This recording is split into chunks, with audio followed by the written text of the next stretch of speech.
What a privilege to be a citizen of the only country on the planet that has a national day of prayer.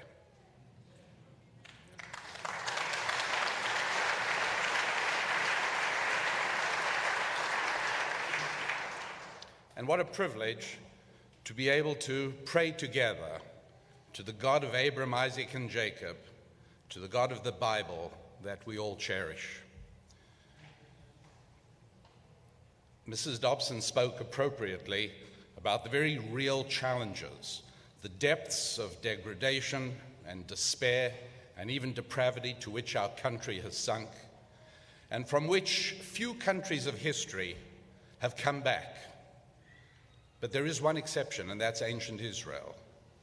And from the founders of this country, ancient Israel to the present day serves as an inspirational model of how it is possible to come back from the abyss. And it was the prophets of old who directed us to the one and only avenue back from the edge of the cliff, and that is through prayer. And I wanted to pick as a biblical text this morning one of the most uplifting and inspirational verses I know.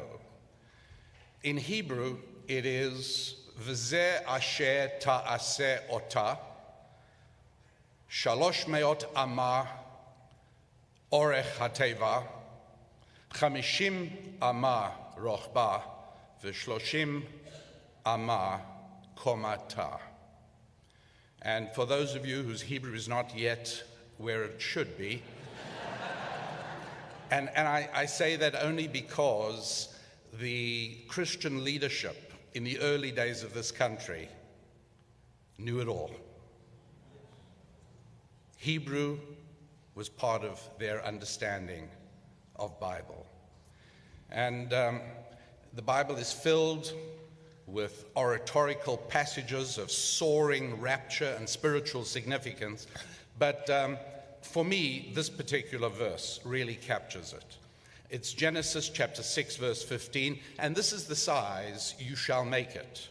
300 cubits its length, 50 cubits its width, and 30 cubits its height.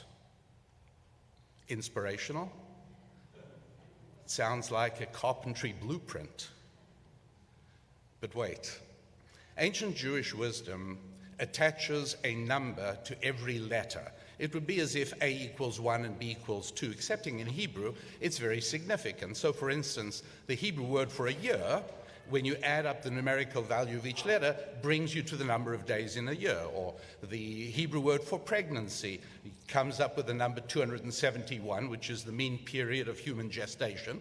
And so numbers are very significant in the Lord's language. These numbers are there for a very good reason. You see, had any human being written the Bible, those numbers wouldn't be there, and I can prove it.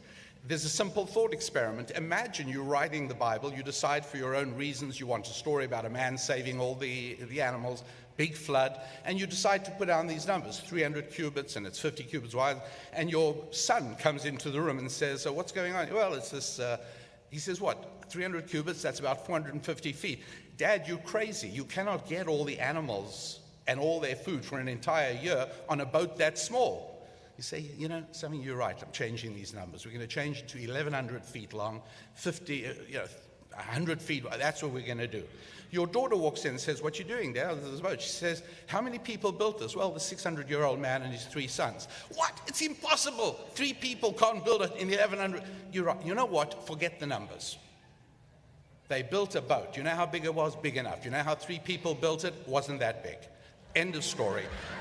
Ladies and gentlemen, if you are ever going to seek an investment in a company and you look at the annual report and it's big on stories and words but low on numbers, run for your life. I want numbers. You give me the numbers. I'll tell you the story. I don't need the story. Numbers are very difficult to run from. Only God would have put these numbers in. And why? No human being would have done it. It's foolish to put the numbers in. because it creates problems. You've got to revert to miracles. Always awkward. But there are two Hebrew words that are used for the name of the Almighty through Genesis, Lord and God.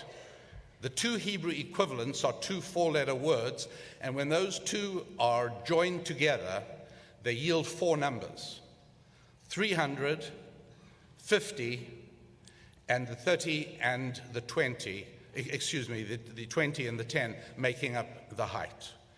Why?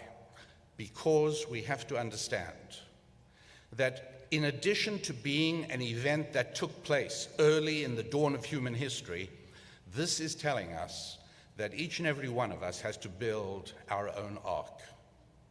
God is the key to deliverance. This ark didn't survive the savage storm because of its superior naval architecture. It survived because the dimensions of the ark were given to tell us that the ark was a concretization of God's protection.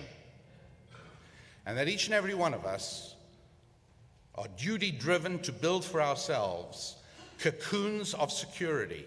We need to convert our families and our communities into fortresses of spiritual defense.